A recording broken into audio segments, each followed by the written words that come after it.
ஒரு பெரிய கூட்டத்துல மேடையில ஒரு அறிஞர் ஒருத்தர் பேசிக்கிட்டு இருக்காரு. பேசிக்கிட்டு இருக்கும்போது அவரோட பர்ஸ்ல இருந்து ஒரு ரூ. 500 தாள எடுத்து, "இது யார் யாருக்கெல்லாம் வேணும்?" அப்படின்னு சொல்லி கேட்குறாங்க. அப்போ பெரும்பாலான எண்ணிக்கையில இருக்கிறவங்க கை தூக்குறாங்க.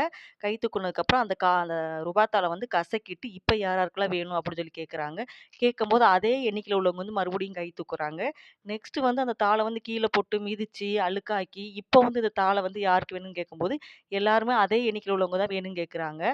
அப்ப அந்த அறிஞர் சொல்றாரு, "இந்த தாள நான் இன்னும் என்ன விதமான செயல செஞ்சா கூட, அந்த தாள நீங்க வேணும்னு தான் சொல்லுவீங்க." அப்படின்னு சொல்லி சொல்றாங்க. ஏன் அப்படின்னா, அந்த ரூபா தாளோட மதிப்பு ரூ. 500 அப்படின்னு சொல்லி சொல்றாரு. இது போல தான் அவங்களோட சுயமதிப்பு என்னன்னு சொல்லிட்டு நீங்க தெரிஞ்சுக்கோங்க. அந்த சுயமதிப்ப நீங்க உணர்ந்திருந்தீங்க அப்படின்னா, உங்கள யார் அவமானப்படுத்தினாலும், உதாசீனப்படுத்தினாலும், அசிங்கப்படுத்தினாலும், எந்தவித சூழ்நிலையிலயும் உங்களால வாழ்ந்து காட்ட முடியும். அப்படின்னு சொல்லி சொல்றாங்க.